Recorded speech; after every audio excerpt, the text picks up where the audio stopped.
1931 में जब अंग्रेजों ने जनगणना कराई थी, उस समय सिंध के हैदराबाद में हिंदू 70% थे, कराची में 50% थे, लरकाना में 65% थे और शिखरपुर में 65% थे। यानी 50% से ज़्यादा उस पूरे क्षेत्र में थे। और कभी उन हिंदुओं ने सोचा नहीं होगा कि 15-16 साल के बाद देश का विभाजन होगा और हमें मकान, दुकान, खेत खलिहान छोड़ के भागना पड़ेगा, लेकिन भागे। राजा रणजीत सिंह ने कभी सोचा नहीं था कि पंजाब के 2 टुकड़े होंगे, लेकिन 2 टुकड़े हुए।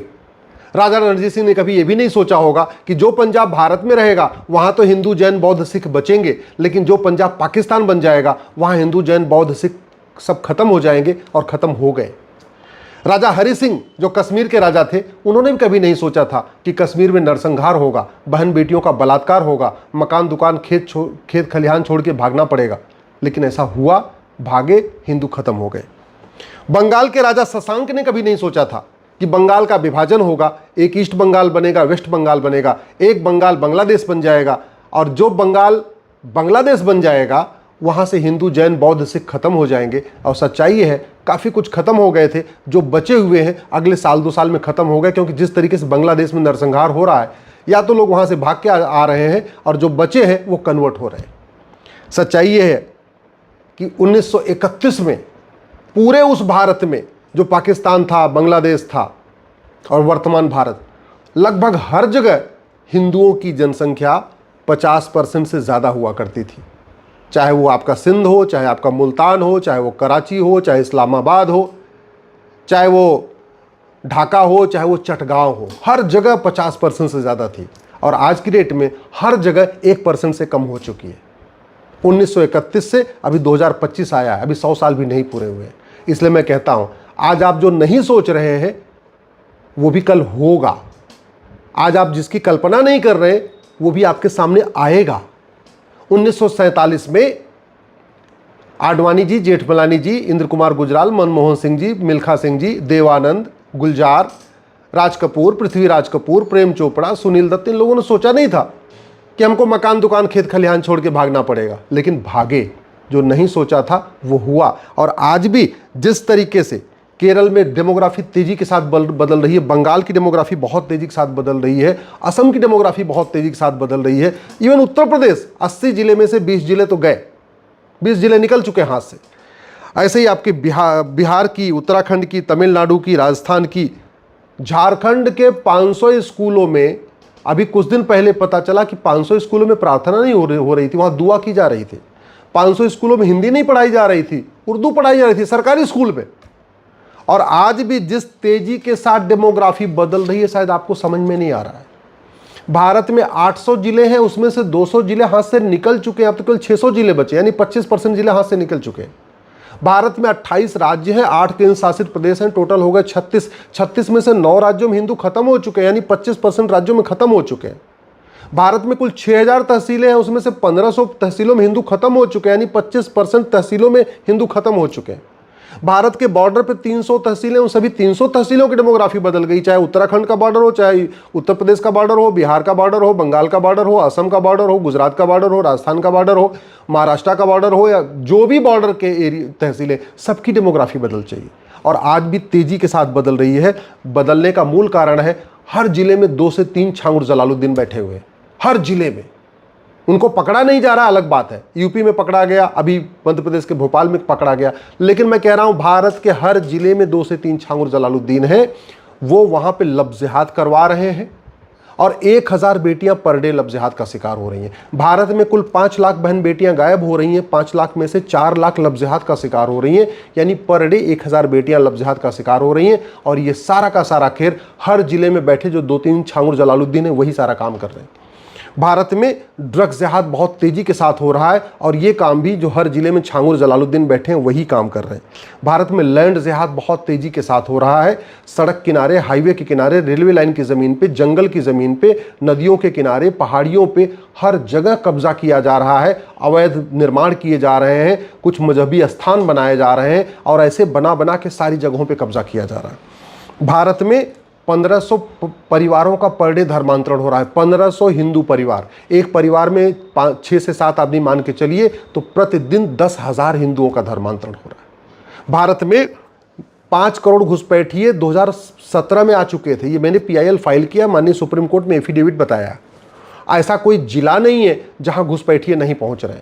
मतलब केवल बंगाल और बिहार नहीं, आपके गुजरात में, आपके राजस्थान में, आपके मध्य प्रदेश में, आपके कच्छ तक घुसपैठिए पहुंच चुके हैं और इनको बड़े प्लांट वे में पहुंचाया जा रहा है। और पहुंचाने वाले कौन है? हर जिले में बैठे जो 2-3 छांगुर जलालुद्दीन है, वही ये काम भी कर रहे हैं। भारत में जनसंख्या विस्फोट के लिए भी फंडिंग हो रही है। एक बच्चा एक्स्ट्रा पैदा करने के लिए 2 से 3 लाख रुपए मिल रहा है। तो बहुत सारे लोग तो बच्चा इसलिए पैदा कर रहे हैं क्योंकि भाई उनको राशन सरकार दे रही है, मकान सरकार दे रही है, वजीफा सरकार दे रही है, लोन सरकार दे रही है, और बच्चा पैदा और डिलीवरी का भी खर्चा पूरा सरकार उठा रही है। सारा कुछ तो सरकार उठा रही है। हाँ, 2-3 लाख रुपए एक्स्ट्रा उनको और मिल जाते हैं। तो करना क्या है? हर 2 साल में एक बच्चा पैदा करते रहो, 2-3 लाख रुपए लेते रहो, वो बढ़िया बैंक बैलेंस हो रहा है और बच्चों को खाने का, खिलाने का, स्कूल में पढ़ाने का, लोन, वजीफा, स्कूल ड्रेस और बाकी सारी व्यवस्था तो सरकार देख ही रही है। गैस सिलेंडर दे रही है, मकान दे रही है, सब कुछ, वो लोन दे रही है, वजीफा दे रही है, सब कुछ सरकार दे ही रही है। जो टैक्स पेयर है उनका खून चूस चूस के सरकार देती जा रही है। तो उनको तो बढ़िया है, बैठे बैठे हर 2 साल में एक बच्चा पैदा करते रहो। और नतीजा ये हो रहा है 18 बच्चे, 20 बच्चे, 22 बच्चे, 24 बच्चे तक लोग पैदा कर रहे हैं। क्यों? क्योंकि अगर 20 बच्चे पैदा कर दिए तो 50 लाख सीधे सीधे अर्निंग हो गई और बच्चे फिर अपना काम धाम करते रहेंगे। क्या दिक्कत है? तो ये अपने आप में एक बड़ा कारोबार बन चुका है। भारत में आतंकवादी संगठनों की बढ़ती जा रही है। दुनिया के सबसे ज़्यादा मदरसे भारत में खुल चुके हैं। दुनिया के सबसे ज़्यादा मौलवी भारत में है। दुनिया के सबसे बड़ी जमात का मुख्यालय भारत में है। दुनिया के सबसे ज़्यादा जमाती भारत में है। दुनिया आज की डेट में पूरी दुनिया में सबसे ज़्यादा लैंड लब जिहाद भारत में हो रहा है, सबसे ज़्यादा लैंड जिहाद भारत में हो रहा है, सबसे ज़्यादा धर्मांतरण भारत में हो रहा है, सबसे ज़्यादा घुसपैठिए भारत में रहते हैं, सबसे ज़्यादा बच्चे भारत में पैदा हो रहे हैं, सबसे ज़्यादा अलगाववादी संगठनों की संख्या भारत में है, सबसे ज़्यादा देश विरोधी NGOs की संख्या भारत में है, सबसे ज़्यादा जासूसों की संख्या भारत में है, सबसे ज़्यादा गद्दारों की संख्या भारत में है। तो 20 साल 25 साल के बाद क्या होगा आप खुद कल्पना कर सकते हैं। ये हाईवे, ये एक्सप्रेसवे और ये एयरपोर्ट और ये फलाने ढिकाने जो आपको दिख रहा है ना, ये कोई काम नहीं आने वाला है। 1805 में पंडित नंदराम टिक्कू प्रधानमंत्री थे, बहुत काम किया था, खूब तालाब बनवाए, कुएं बनवाए, बावड़ी बनवाई, खूब कराई थी। और 15 साल के बाद खदेड़ दिए गए।